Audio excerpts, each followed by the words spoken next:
Good morning to all of you.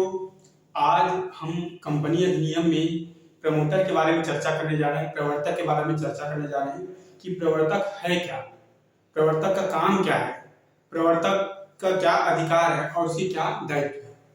तो सबसे पहले जानते हैं प्रवर्तक है क्या। तो किसी भी कंपनी के जो निर्माण होता है, उस निर्माण की जो प्रारंभिक अवस्था होता है वो होता है प्रवर्तन। तो जो काम प्रवर्तन या निर्माण का, कंपनी का निर्माण का जो काम करता है उसी को क्या बोलते हैं, प्रमोटर।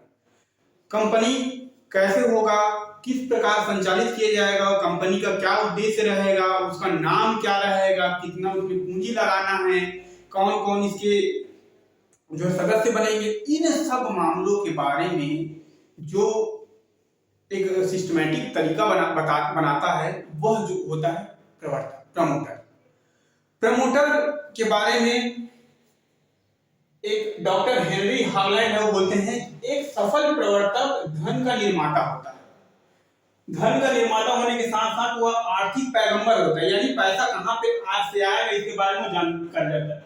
वह उस वस्तु की कल्पना करता है जो वास्तव में नहीं होता। वो कोई ऐसा चीजों की कल्पना करता है जो वास्तव में रहता नहीं। क्या हम 200-300 साल पहले ये सोच सकते थे क्या कि हम हवा में उड़ सकते हैं? लेकिन किसी ने सोचा कि भाई हवाई जहाज के माध्यम से हम ऊपर उड़ सकते हैं, है ना। तो कहने का तात्पर्य यह है कि जो चीज वास्तव में नहीं होता उसके बारे में कल्पना करता है, और उस कल्पना को साकार करने का जो काम करता है, उसको दिशा प्रदान करने की जो बात करता है, वही कहलाता है प्रवर्तक। प्रवर्तक का जो प्रकार है, अलग अलग प्रकार बताया गया। जैसे पेशेवर प्रवर्तक, ऐसा प्रवर्तक जिसका काम ही कंपनी क्रिएट करना है, कंपनी क्रिएट की, अपना पैसा लिया और निकल गए, तो ये होता है पेशेवर। दूसरा होता है सामयिक प्रवर्तक, ये समय के अनुसार प्रवर्तन का काम करता है और उसके बाद वो निकल लेता है। इसके बाद वित्तीय प्रवर्तक, वित्तीय प्रवर्तक हमें फाइनेंशियली सपोर्ट प्रोवाइड कराता है।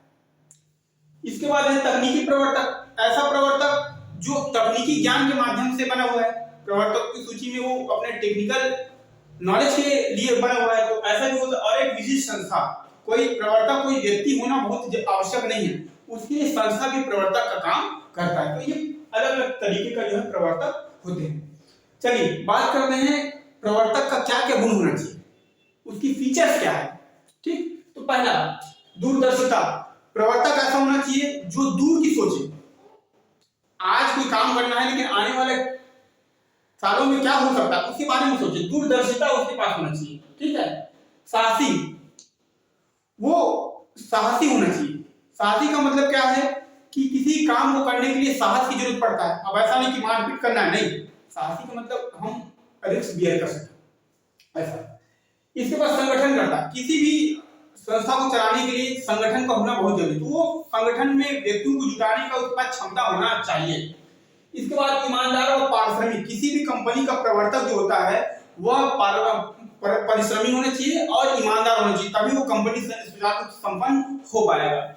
इसके बाद आत्मविश्वासी, उसके अंदर सेल्फ कॉन्फिडेंस होना चाहिए। अगर सेल्फ कॉन्फिडेंस के अंदर नहीं है तो वह प्रवर्तक का काम कर नहीं पाएगा। कर सकता हूं कि नहीं कर सकता हूं ऐसा वो सोचने लगेगा, तब तो नहीं हो पाएगा। तो इसलिए सेल्फ कॉन्फिडेंस, मैं ये कर सकता हूं, तो सेल्फ कॉन्फिडेंस के अंदर होना चाहिए, आत्मविश्वासी होना चाहिए। अधिनियम की जानकारी, उसके बाद उसको कंपनी अधिनियम के बारे में जानकारी होना चाहिए, ताकि उससे जो भी संबंधित प्रश्न हो या उससे संबंधित जो भी समस्या हो उसका वो निवारण कर सके। ताकि कोई ऐसा काम कर रहा है जिसमें उसको अधिनियम को पता ही नहीं, काम कुछ और करेगा वो गैर कानूनी हो जाएगा, तो ऐसा नहीं होना चाहिए। तो अधिनियम को उनको जानकारी होना चाहिए। और धन संपन्न, उस व्यक्ति के पास पैसे की कमी नहीं होना चाहिए। अगर पैसे कमी होगा तो आगे जो प्रोजेक्ट को ड्रॉप कर सकता है। तो ये उसकी जो है आपका एक प्रवर्तक का गुण होना चाहिए, इतना गुण है। अब बात करते हैं प्रवर्तक का कार्य, फंक्शन क्या है, क्या क्या काम करता है। तो कंपनी निर्माण की कल्पना, कंपनी ऐसा होगा, कंपनी वैसा होगा, उसके बारे में सोचेगा। तो कंपनी निर्माण की कल्पना, क्रिएशन करने की बात करता है। ठीक, दूसरा विक्रेताओं के साथ अनुबंध, जो जो विक्रेता होंगे उसके साथ वो क्या करेगा, अनुबंध करेगा, एग्रीमेंट करने का उसके पास वो होना चाहिए, वो उसका काम होता है। प्रारंभ के पूर्व समस्याओं पर विचार, कंपनी को बनाएंगे तो बनाने से पहले कई सारी समस्या होंगी, पैसा हमारे पास कहां से आएगा, कौन कौन से मशीनों का इस्तेमाल करेंगे, बहुत सारे तमाम तरीके का जो परेशानी होता है, उस समस्याओं को समाधान करने का के लिए वो विचार करता है। सीमा नियम पर हस्ताक्षर करने वालों की तलाश। कौन कौन से, अगर हम पार्षद सीमा नियम, पार्षद अंतर नियम बनाएंगे तो कौन सा पार्षद सीमा नियम में साइन करेगा, उस सदस्यों को वो खोज करता है। इसके पहले नाम, उद्देश्य और पूंजी का निर्धारण।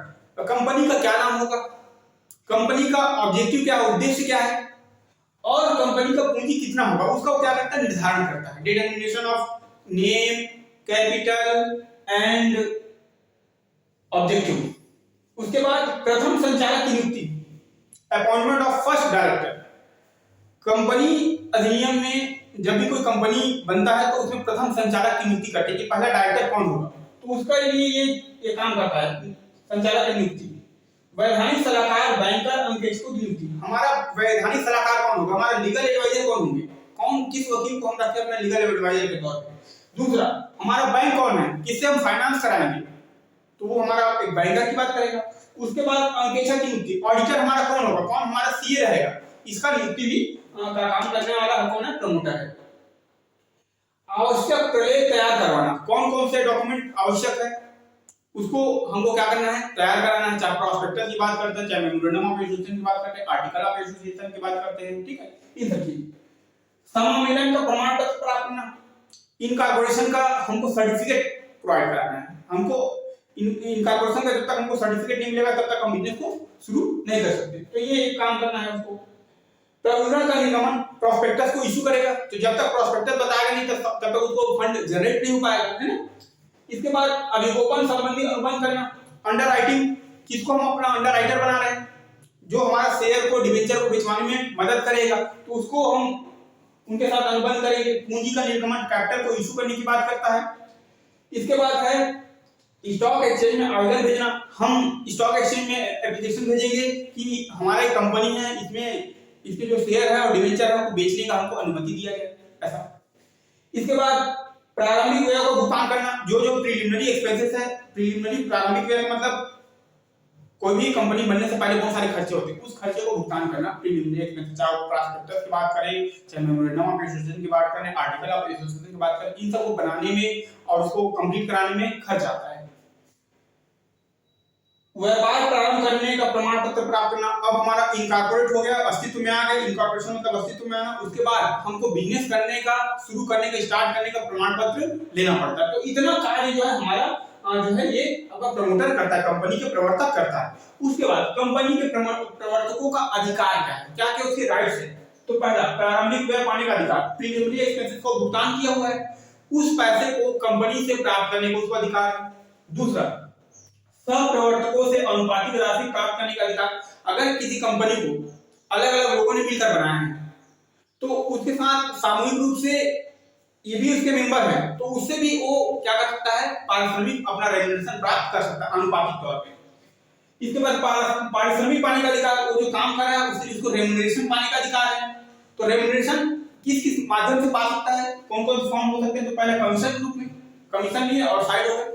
दूसरा, लाभ के रूप में, वो कंपनी से लाभ के रूप में भी अपना पारिश्रमिक प्राप्त कर सकता है। इसके बाद एक मुफ्त नगद राशि, कोई एक मुफ्त राशि लमसम अमाउंट को लेकर के बाहर हो सकता है। और अंशों या ऋण पत्र के रूप में, वो चाहे अंश भी ले सकता है और ऋण पत्र, तो चाहे किसी भी फॉर्म में उसको हम पारिश्रमिक उसको पाने का अधिकारी है प्रवर्तक। अब प्रवर्तक का दायित्व क्या है, कौन कौन से ऐसे दायित्व है जो प्रवर्तक के लिए वो प्रवर्तक उसके लिए जिम्मेदार होता है। जैसे गुप्त लाभ प्रकट करने का दायित्व, सीक्रेट अगर प्रॉफिट अर्न किया हुआ है तो उसको बताएगा कि कंपनी के पास इतना सीक्रेट प्रॉफिट हमने बचा के रखा है, जबकि उसको नहीं करना चाहिए, लेकिन अगर बचा के रखा है तो उसको बताएगा।